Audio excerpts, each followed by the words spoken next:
about achievement. They called you when they got you to believe it. Thumb and finger held to their foreheads in an L shape, trapped in a capitalist hellscape. Let's fight back and have some talks about class and the massive cost of the disastrous plots of fascists and Nazis, fat cats and fogs. It's 1,000 natural shocks. A Bad with Money podcast. Hello and welcome to 1,000 Natural Shocks, a Bad with Money podcast. I'm your host, Gabe Dunn, and with me today we have the author of a Substack I enjoy, Men Yell at Me. Do you want to tell my audience who you are and what you do? Yes, I just recently moved to Patreon, but yes, I have a newsletter called Men Yell at Me. I am a journalist and an author. I live in the Midwest. I'm also a feminist, which is why men love to yell at me. So I have a newsletter about places where our politics and personhood meet, and it's everything with the feminist angle. I'm also an author and wrote a best-selling book about divorce. So I'm just out here doing the Lord's work, by which I mean making men mad. So. And your name is Liz Lenz. Oh! It's in the description. But yes, I also have a name. That's an important part. My name is Liz Lenz. Yes. We've talked a lot about divorce on this show because I wasn't married, but I got engaged and I owned a home with someone, and I consider that a divorce. If you have to go to court to break up, that's a divorce. Yeah, I also think any long-term relationship breakup, even if it's not technically have to go to court, I think that counts too. Anything can be a divorce if you want it to. But if you put your mind to it. I feel like it gives you gravitas to be divorced. Yes. Right when I was like freshly minted divorced, and I felt like really kind of like embarrassed by that because, you know, there's that whole like cultural stereotype of the sad sack single mom divorcee. And everybody was like, oh, she must be looking for a man to come help her out. I remember this very glamorous journalist came to town. I won't use their name. You might be able to guess from the description. Blonde, willowy, the journalist du jour of the time. Oh, sure. And we had gone out to eat, and she was like, tell me about being divorced. And I was like, rah, rah, rah. And she goes, no, it's so chic to be divorced these days. And I was like, that actually was what I needed at that time. I was like, oh, here's this young blonde, you know, hot thing telling me that I'm very chic when I'm just like a dumpy Midwestern divorcee. So we have used that exact word to describe divorce on this show. Chic. It's so chic. Well, I look very young, even though I'm in my late 30s. And so I want people to take me seriously. And when they don't, I'll often say, I'm almost 40 and divorced. Because I want people to take me seriously as a person. People take a divorced person very seriously. Mm-hmm. You know, like you're like, I know how to walk out, and I will walk out at any moment you start dropping nonsense. And I think that's just like a powerful statement. Yeah. I've said that to people when they're like, no, I'm too far in or whatever, sunk cost fallacy. No. I was engaged and I had a home with someone. Things could end at any time. I hear stories about 80-year-olds being divorced, Yeah. right? You have one wild and precious life. Like, why would you waste it matching socks for some potato head? Yeah. Who, you know, goes and golfs for 7 hours a day? Get your shit together. Helps that my mom's a divorce attorney. That is terrifying. That's really scary. I just interviewed a divorce lawyer for a piece that I wrote for my newsletter about gray divorce because January is divorce month. It's like your mom's Super Bowl, right? I feel like I'm kind of a subject matter expert, but I really in my book didn't write a lot about gray divorce, and I wanted to. So I was like, oh, I'll write a newsletter about it. And I was talking with this lawyer out of Florida, and she really specializes in just like older divorces. Okay, and so the my stories mom- she was telling me were insane. And I think I've heard everything. So tell me about your mom. Oh, I was going to say my mom is a divorce lawyer out of Florida. They just left Florida. She told me one time that there are specialists. So she was upset. So I'm queer. My sister is queer. Yeah. She was upset because there's one woman in Florida that it has cornered the market on gay divorce. And she was like, I should have done that. She really should have. Also, your mom sounds cool. Is that cool to say? She sounds cool as hell because she raised two queer kids. Like, that's what I want to be when I grow up. Like, I'm like telling my kids, I'm like, I'll give you cash if you are queer, gay. However, and my 15-year-old is like, I don't think you should be saying that to us. And I'm like, oh, Gen Z, calm down. But my sister and I are both millennials, and we both came out quite late in life. okay. But she's good. My mom, she's a lunatic.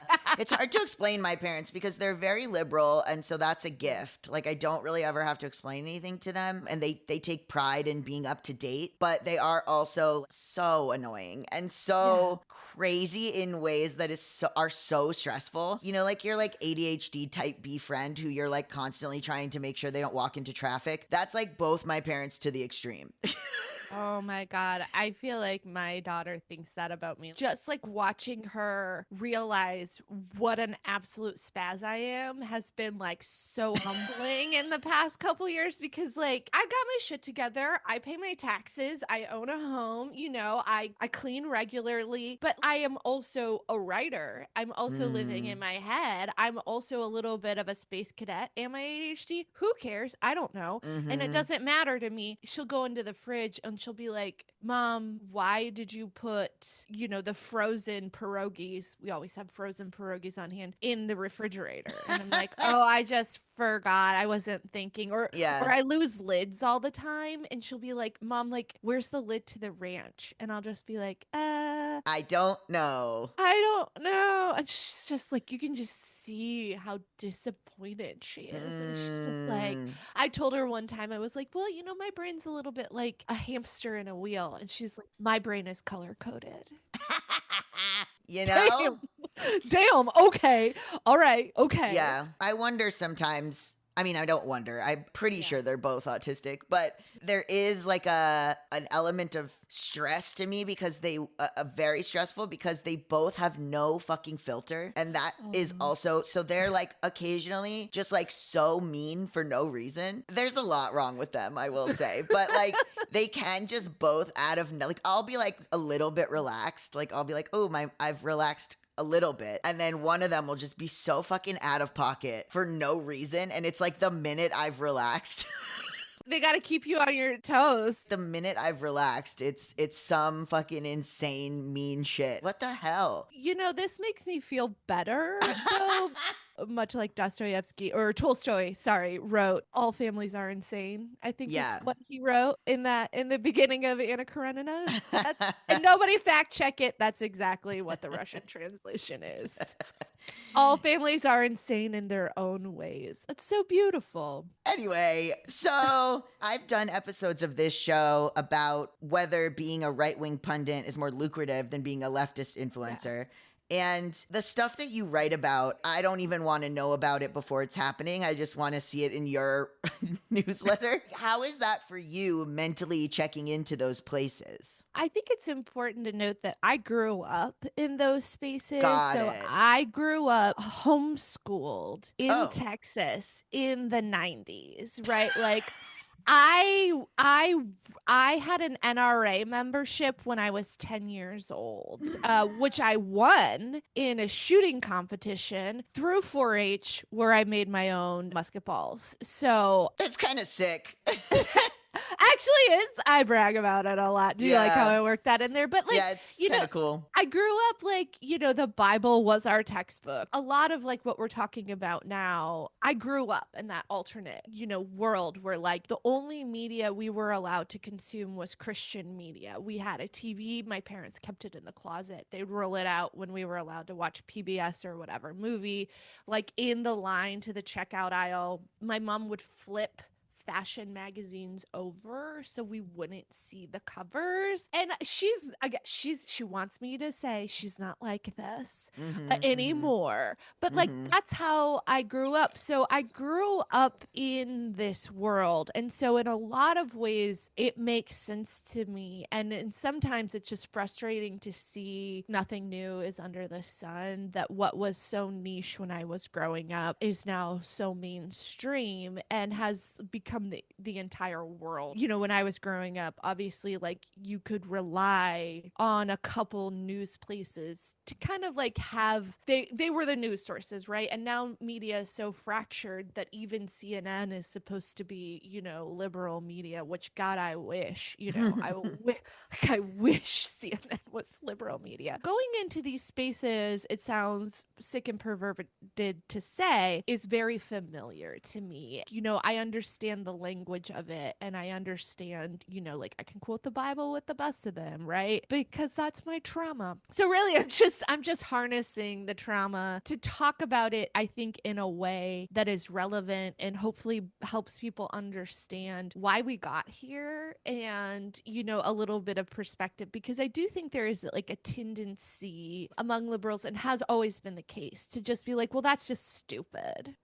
That's just ridiculous. Like with culture wars stuff, it's just M&Ms. It's not serious. And you have to be like, it's actually very serious. And you need to understand why it is serious. Maybe it doesn't change your jokes or the way you think about it. But then, you know, later when that stuff comes back to bite us culturally in the ass, you see how we got here. And in that constant mocking, I think there is still this tendency to believe that right-wing stuff isn't mainstream. You know, that it's just this weird, freaky little fringe and it'll all go away once Donald Trump is gone. That has never been the case. Right-wing influence has constantly been the bedrock of American society. I would say even before Ronald Reagan, but definitely was cemented during Ronald Reagan. And I think we have to pay attention and understand it. So it's funny you bring this up. For the past 8 months, I've been reading Bill O'Reilly books. This is the shit that I love. Because I'm trying to work on a big essay about Bill O'Reilly, and he's written so many books. And at some point I was like, how many books do I have to read before I can say I know what he has to say? And I hope that answer is 7, because I'm done. He writes fiction too, though. He does. He does. He's a huge seller. I had my agent look up the Bookscan numbers, you know, which is that kind of weird secretive platform that agents and publishers use and the rest of us don't have access to. I had her look it up and she was just like, damn, if you could sell like Bill O'Reilly. And I was like, yeah, okay, thanks. What is he up to now? He just published a book back in September. Does he have a show? He's mostly just writing. I think, is this the most recent one? When I read it, I have to take the cover off, because if I'm reading it on an airplane, I don't want to like get into a conversation with anyone. Is it called Killing the SS? Yes. Yes. And it's literally about Nazis, and you're like, read the fucking Right. room, Bill O'Reilly. But he is. But, you know, his whole, he's just out there living his best life, writing all these books, but they sell really well, but they're not, because the New York Times doesn't write about them. People just don't think it's that popular and they can ignore it. But the grip this man still has over the collective consciousness of so many people in America, I think, is worth understanding and exploring. I mean, it's the same reason, you know, why I think for me, not for everybody, but for me, it was important to go see the Melania movie and talk about it. Read the Melania book, read the Cheryl Hines book. We need to understand what's happening in our culture, even if we don't like it. But to your point, I think all the time about how I would make so much more money if I was like doing this grift. I sometimes go and like look at the little right-wing newsletters or something, and I read a lot of them and check Newsmax every day, see what those crazy heads are up to, and I get a little pissed off. God, if I could just have a life where I just fed people exactly what they wanted to hear and said the most insane shit, I would be able to afford a house in the Hamptons. Mm-hmm. It's a really lucrative grift. So I know. I agree with you. I have a friend who pours through the Heritage Foundation. yes. And that has been really useful to us because everything that they're doing now was spelled out. It was in Project 2025. It's in the Heritage Foundation. What the Heritage Foundation is up to in the future is spelled out. Yep. You can see exactly what they're going to do. And I know that it's difficult. I've said this before. I have a Finsta where I follow all these right-wing people. I follow a lot of Zionist accounts too. I want to know what they're saying because oftentimes I will go into leftist spaces and they will think that it's one thing. Yes. I have to be like, no, it's actually weirder than that. There's somebody told me the other day. So Iowa is one of the is a red state. It was purple-ish before, and it's one of those places that Chuck Schumer really believes they can flip, right? Like really believes. And I'll say they can maybe get one thing. They'll get either a Congress seat or the governorship. They're not going to get it all. I have been saying this, and that doesn't make me very popular among anybody. No, liberals don't like it. Republicans don't like it. But like, I'll just say I've lived here for 20 years and I haven't been wrong about an election yet. And because I'm going to Republican rallies, like I'm sitting in the back, I'm listening and I'm reading all this stuff. But somebody came up to me. There's a candidate in Iowa for the governorship we still haven't had the primary, but it's this Republican. His name's Adam Steen. I think his campaign's got some juice, and he's somebody worth keeping an eye on for sure. And I had said this like online or something, and then a local activist emailed me and was like, oh, but did you see this crazy thing he said about monitoring the water to see if women are on birth control and all this kind and like doing abortion stuff? And I was like, he was like, that's so fringe. And I was like, that is such a mainstream view. Like for Republicans, I was like, do you know that like RFK has been talking about this for like years? Yeah. And so you're right that there is a real misunderstanding, and also, may I say, a little bit of a condescension in that, oh, that's just crazy talk, it doesn't matter, and then all of a sudden it fucking matters. All of a sudden Roe's overturned, right? And you're so right about the Heritage Foundation, because their job is to sane wash every single thing, and they do, and they have been doing it for years, where it's like, okay, we want to take rights away from queer people. The Heritage Foundation is like, you got it, boss. They put out this big white paper that makes it sound really smart and all this quote unquote research, and there's the foundation, like the one that really drives me insane is the one that David Brooks and Ross Douthat constantly quote from. It's like the Family Research Council. Yeah. Like, according to the Family Research Council, this and this and this, it is a right-wing research. I'm using air quotes. It's a podcast. People can't see that. But just let you know. And like it's so completely biased, and it's been called out many times, by academics for like, this is spurious data at best, but it doesn't matter because they sound authoritative. They've got a good website, and then they keep getting quoted, and it is this way of whitewashing, sane washing these really abhorrent ideas. And then all of a sudden we get to this place in America where people are like, wait, how are we getting to this point where women might lose their right to vote? How are we getting to this point where now we're talking about denying, trans adults health care? I thought it was just kids. And you're like, I just want to scream, you're like, ah. And liberals fall for some of that sane washing too. The number of fights I've had to say, that's David Brooks's job, right? Is to make it sound normal. And then you read it and you're like, yeah, we can find some common ground here. It's like, stop ceding ground to assholes. That's the big thing, is to enter a debate about something that should not be debated. That's right. Because when you debate it, it gives it legs in any way, and it gives them ways to quote you about a topic. That's right. When you should just say, this is not up for debate. What you're saying is actually insane, and this is not up for debate. This is my problem right now. I'm involved in a lot of anti-ICE activism. A lot of it is just, I can't understand why. I mean, there's no opposition party is really what it is. There's the Democrats. Gavin Newsom just gave he had Ben Shapiro and Charlie Kirk on his podcast, and he just gave an interview that said, I think the Democratic Party should stop talking about things that aren't normal and should stop talking about pronouns and identity politics. The idea of ICE wearing body cams. Yes. Or they just need more training.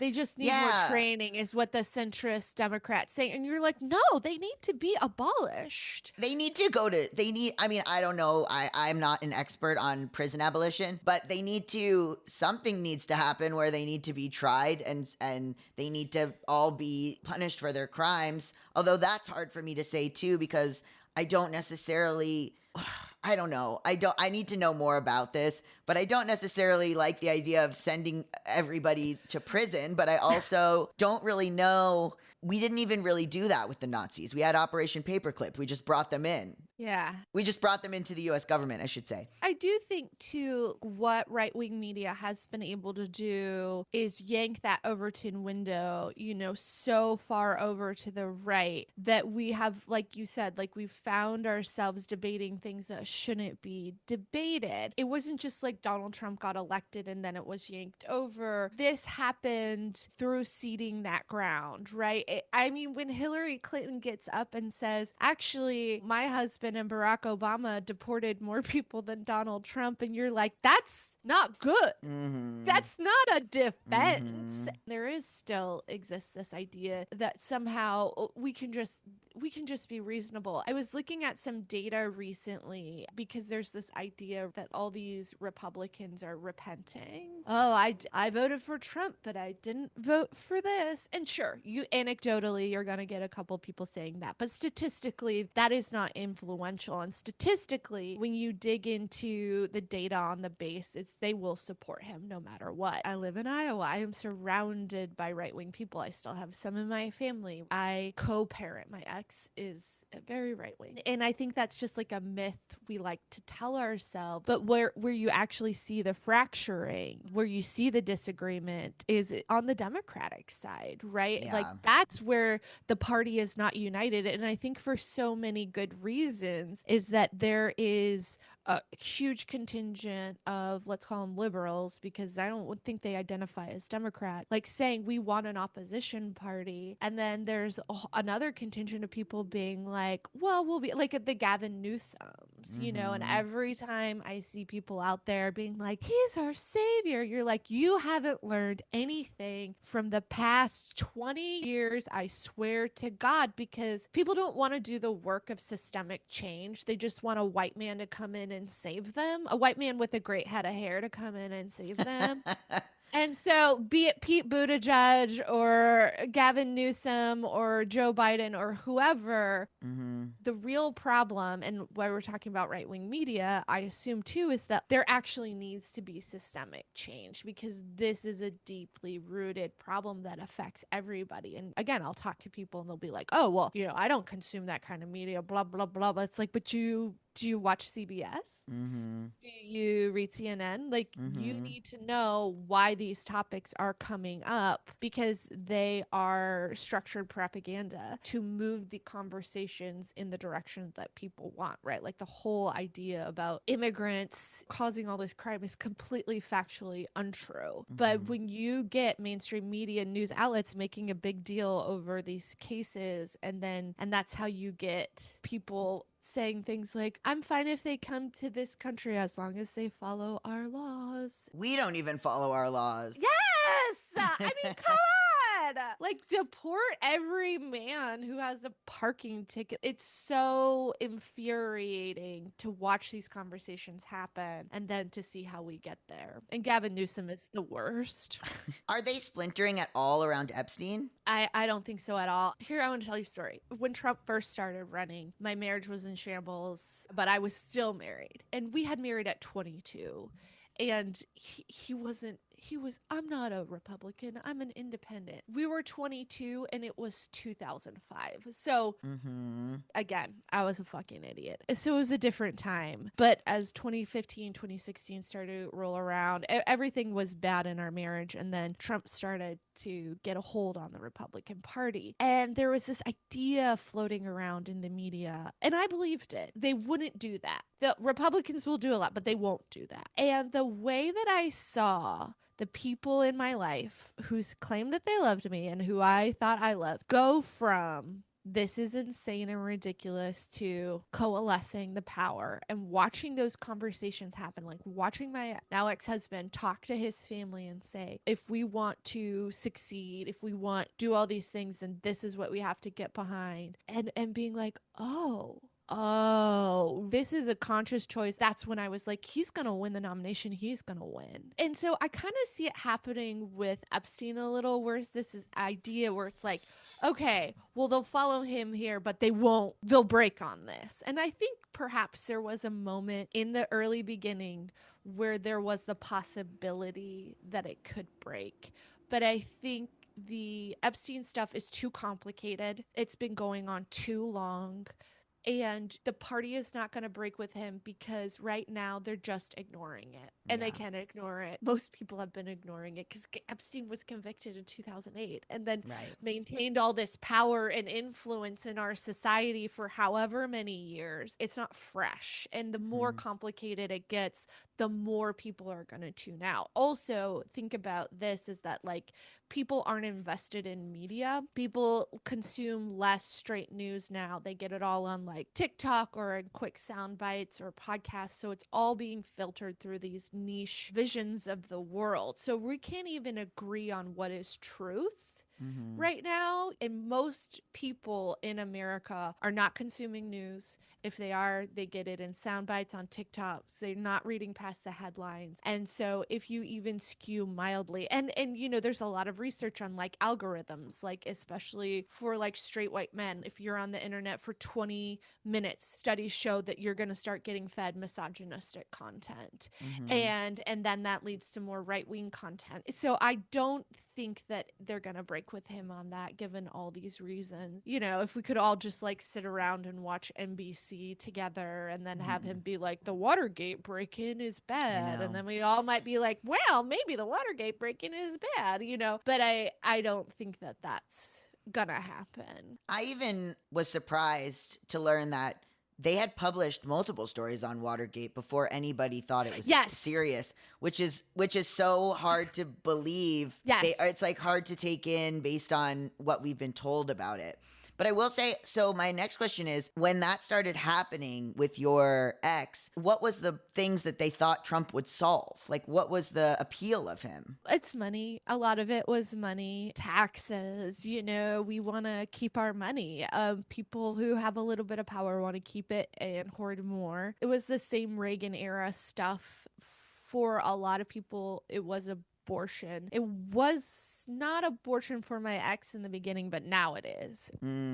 But I think for a lot of Republicans, it was abortion. It was the Supreme Court. It was, you know, getting a Trump who would appoint justices, which is exactly what he did, which is exactly why we're seeing America in this space that we're in right now. And it was money. And I also, we cannot deny the racism and the misogyny, because when you talk about money, when you talk about the economy, you have to then understand that the solution, the Republican solution to these economic problems, is to kick out anybody who they don't want participating in the economy. That's right now significantly Black women, also deporting immigrants, you know, but like Black women are being forced out of the workforce at a rate as yet unseen. You know, in American history, I think it was the 19th News was comparing it to the way that white women were forced out during the Great Recession of 2008. Like, these are staggering numbers, and it's because of, like, you know, ending work from home stuff, ending DEI protections, wage gap inequality, all this kind of stuff. And like, we're not even talking about it. But when we talk about the economy, that's the kind of stuff. And then they're like, oh, look, jobs are up, you know, because we forced a bunch of people out of the workforce. Oh, okay. Cool. You know, you murder a bunch of people and take their jobs. I guess that's one way to fix the economy, I guess. But like, that's that kind of stuff, right? Or like people who aren't working and need to work, so that's why we cut SNAP benefits or something like that. But a lot of it is culture war stuff. A lot of it is putting Christ back into America. You know, that whole thing about prayer in school, that motivated people. And so those, I think, are some of the motivating issues, and they still are. And now they're kind of coalescing around like what books children read in these public schools, you know, which is just a vehicle to pass homophobic and, you know, anti-trans laws, and then also defund public schools. As you know, when you defund public schools, you disadvantage especially immigrant kids, especially black and brown kids, and especially women who are the primary caretakers and school teachers. So And poor kids in general. It's such a yeah. class divide. One of my problems, no, I would say my biggest problem, is that these people that I am talking to that are not seeing what I'm seeing on the ground, and I understand denial and fear. I get it. And I think that I have been called crazy for about 10 months now. It's the idea, like you said, oh, well, he'll do this, but he won't do this. Or the administration's going to do this, but they won't do this. And it's written down. You can see what they want to do. Oh, they're not going to put people in camps. They are in camps, and they're building more camps. I saw something the other day that someone was saying, not to say these people are Nazis. And I was like, oh, we're not at the level of Nazi Germany. And I was like, no, we are. No, Yeah. we are. You don't know what's happening. You don't have access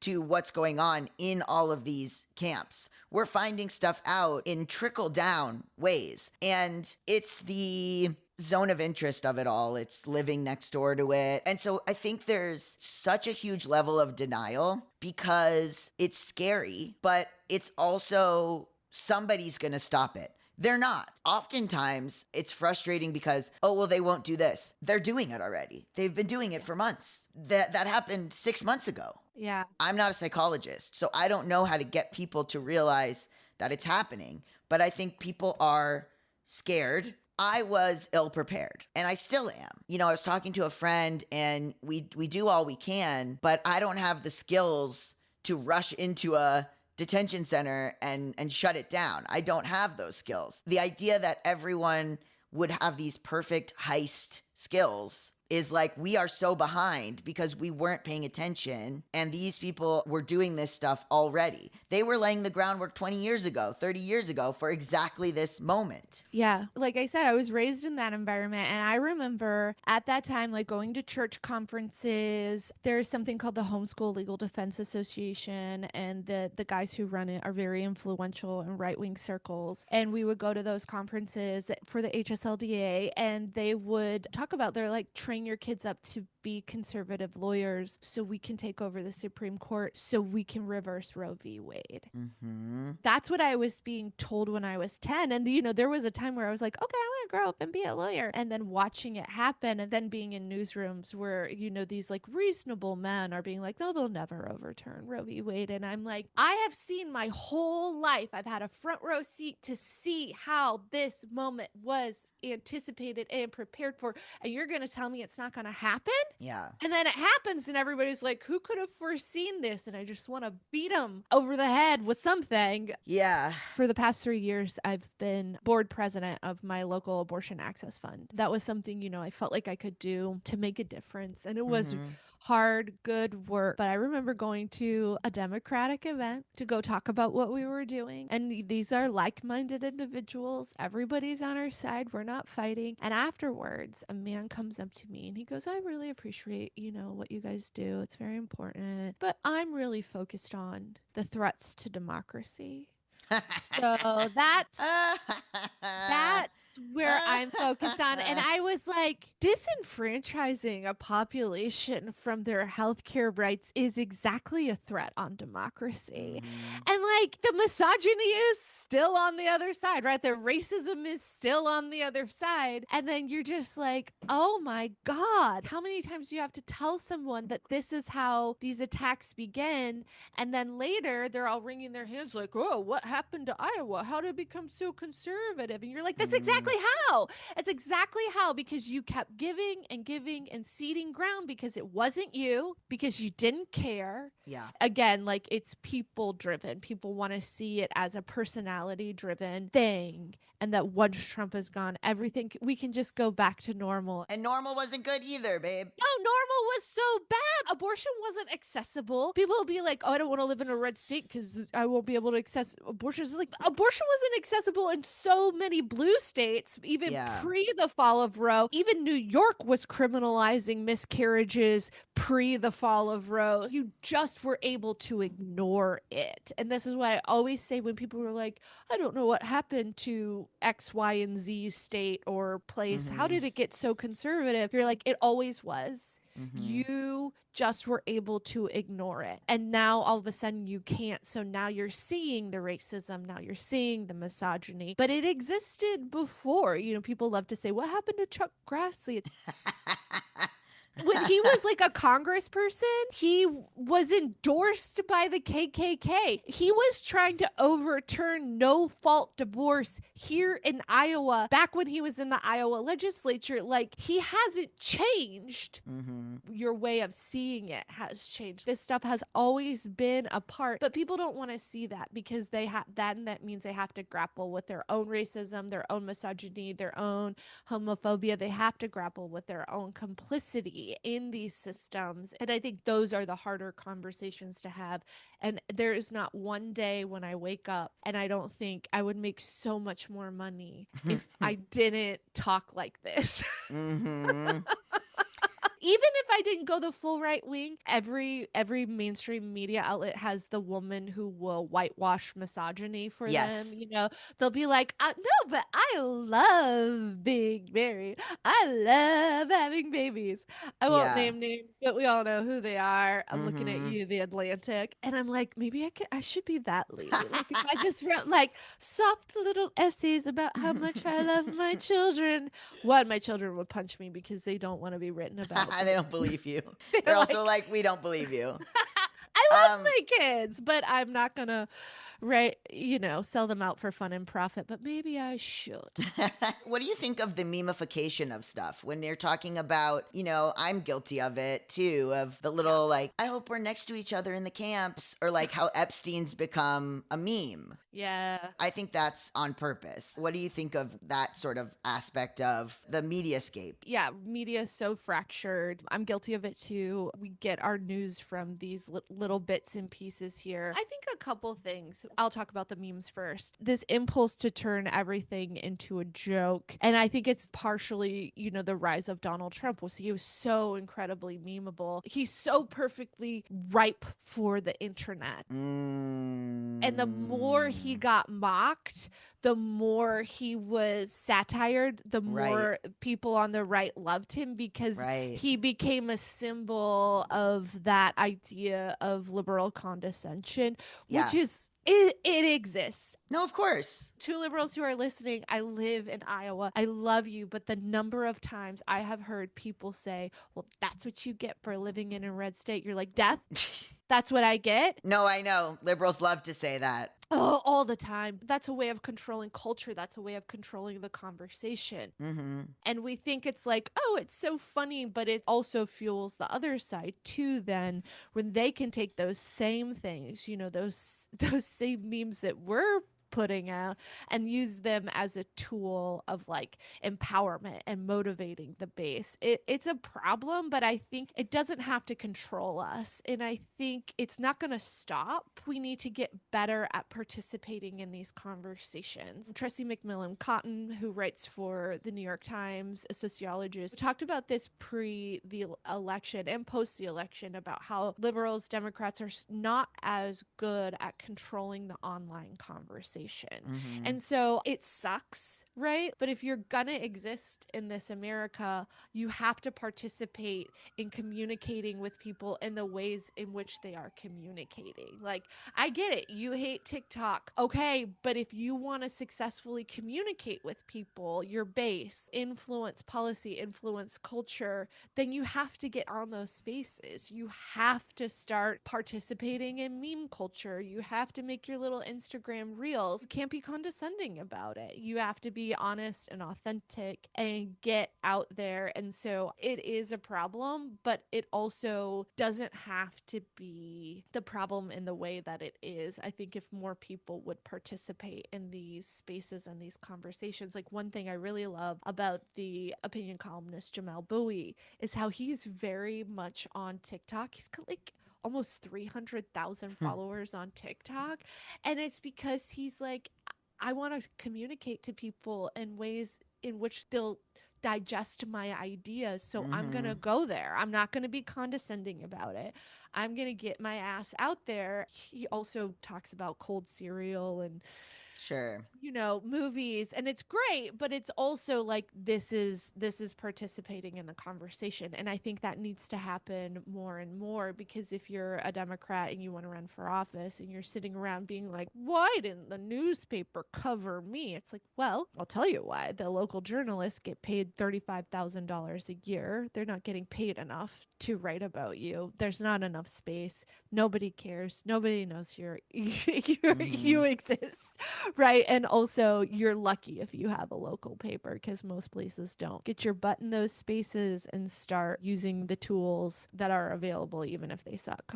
Well, my counterpoint to that is that I think it causes less seriousness. I think the use of Epstein as a punchline has caused less seriousness about the topic. You should say these are pedophiles. These are pedophiles who are raping people. And I think there's some element of memifying, the camps are giving me anxiety. Here's a picture of a bunny. Like, I think there's this washing away that is very easy for liberals to do by participating in TikTok or meme culture. And it sucks because you want to be able to consume 3-minute videos, but Republicans and conservatives and right-wing and Nazis have actionable items in their work.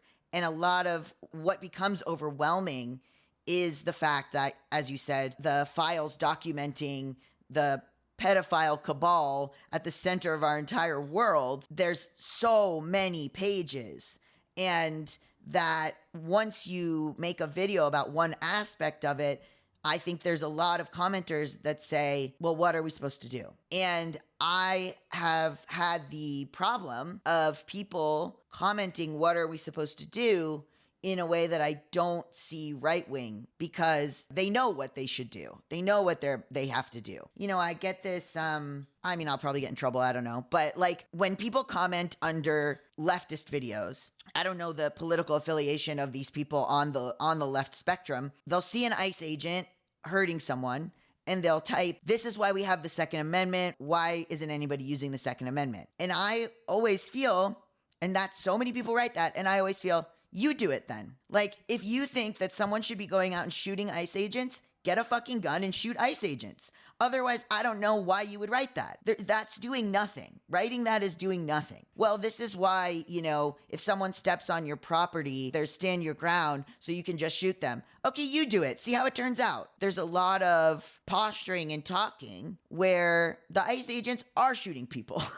Yeah, I think the examples that are coming out of Minnesota and Chicago too, of people finding ways of using those tools to then organize, right? To coalesce, to raise money, to feed families who are hiding from ICE. What you're saying is exactly the problem of social media. It dumbs down things. It turns very serious stuff into a joke. And then it makes people feel like if they shared a video, then they've done their activism for the day. I was at this is part of research for my next book, but I was at an activist meeting in Minneapolis 3 days after Renee Good was murdered. I was in this meeting and just listening in, and there was a man who was kind of saying similar stuff in the sense of like, well, what do we got to do to stop it all? Right. This is what he said. He goes, well, I started delivering meals with this church, but I want to do something more important. I want to personally kick ICE out. And I'm like, what's more important than feeding people, first of all? There's nothing more important than giving somebody who doesn't have food. That's my politics. Giving people a home, a warm place to live, and food that should be available for everybody. I don't care who you are. His whole thing was like, well, we got to do something to make it all over. Because again, it's this magical thinking that they think, okay, ICE is going to go and then all of our problems will be solved. Yeah. No, they're not. Oh, well, if we just start this like kind of civil war shootout, then it'll all be over. And it's not. Again, it's a systemic problem. And I tell this to people all the time. I'm like, find the one thing you're going to do and do that. Like for me, it was raising money for Iowa Abortion Access Fund, doing mutual aid. I'm working on a book, but like next I'm going to be locked into helping the Emma Goldman Clinic, which is the only independent clinic in Iowa, only one of two clinics in Iowa still doing abortion, because those are things I can do. I'm really good at raising money because I'm good at bullying people. And so I'm going to do it for good. But it's like, what can you do and go do those things? And don't anticipate that your 5 calls a day to your senator are going to solve all the problems right away, because we think, again, that these problems will just be solved with the drop of a hat. The next election, the next election. Yeah. And I think what we really have to do is lock in for the long haul. And this is a conversation I've been trying to have with people in my newsletter, where I'm like, it's not going to be over after the midterms. It's not going to even be over after the next presidential election. We got to lock in, and we have to start putting our efforts where our hearts are and start doing the little things that we can do. And one, that combats despair, because if you're out there, you're feeding people, then you feel like you've participated and done something, and you're not just doom scrolling on your phone being like, oh, woe is me and now I feel bad. Get your butt off the couch and go do something. Knock on doors. I don't even believe in like electoral change that much, but that's your passion, then go knock on a door. If you're all like, why can't we flip this seat? Go flip it. Yeah. Again, go knock on a door, go help, go do social media for that candidate. Yeah, I do think there is still this idea, because people have this idea of what they thought America was. And when I say people, I should specify, I think a lot of straight white people had this idea of what they thought America was. And every day under Trump, they wake up and they have to face what America actually is. And they don't like it. You shouldn't like it, but they don't like that they have to confront that every single day. And they think that there's some sort of Gavin Newsom will be the president and it will all go away. And you're like, no, this is the work of the generation. Even if we get a Democratic president in the next election, what has happened in these past 4 years, or even past 8 years, it's going to take, like you were talking about, the camps, those detention centers. We have no idea what goes on inside. And the little we do know is horrific. And that's what we know.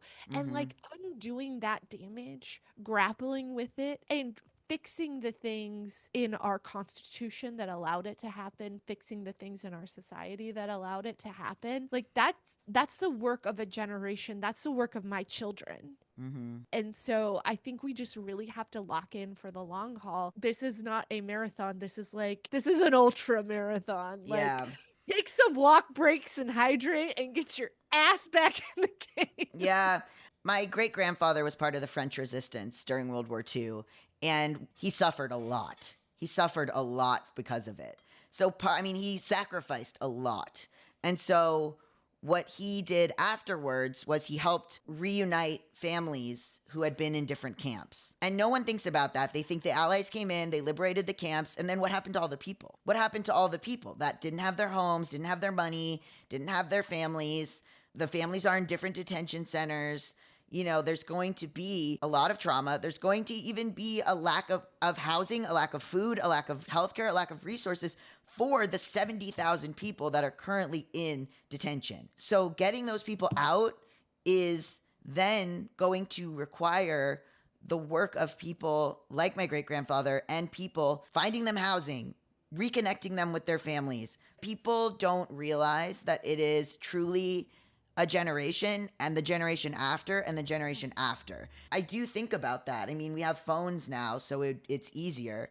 But relocating those people to other countries, relocating those people, because in Germany, a lot of people didn't want to stay in Germany, which is, I understand. And connecting them to, your dad was here, but you're here. They didn't even know, at that point, they didn't know who in their family was alive. There's so much that I don't think people are considering. I don't know.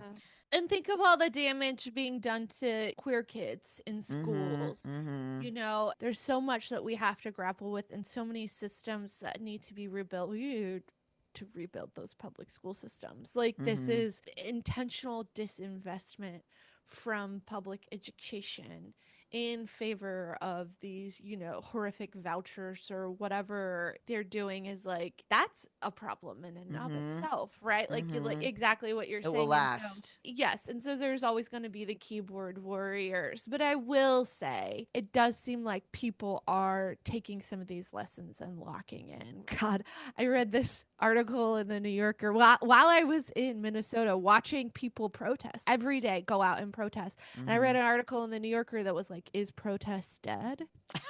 And I was like, just because you don't see it on the news doesn't mean it's not happening. And I did the earnest girl thing of, I was like, I'm not going to drag somebody online because I don't think this person deserves that. But I am going to send them an email just to be like, oh God, you're so wrong. Yeah. And I wish you could see what I'm seeing. I wish you could Yeah. see what, and then, you know, then all these articles started coming out, but like that person never replied.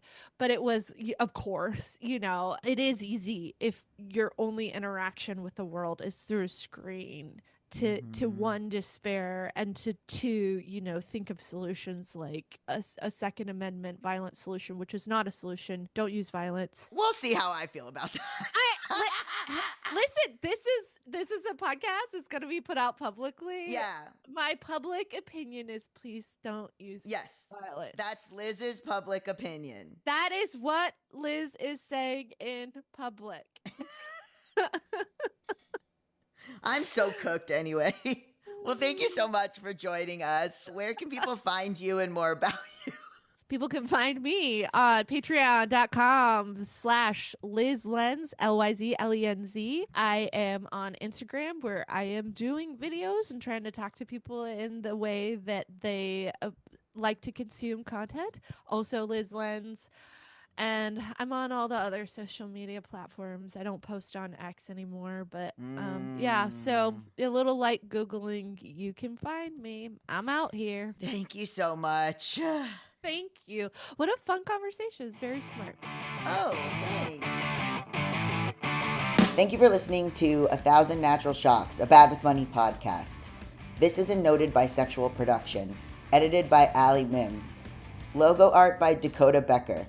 If you like the show, please consider subscribing to the Substack, 1000naturalshocks.substack.com. The Substack has episodes of this show ad-free and also videos and also my original writing. It would mean so much to me if you would subscribe, even as a free subscriber, but a paid subscriber really allows me to keep doing this work, and I can't do it without you guys. Thank you so much. Okay, love you. Bye.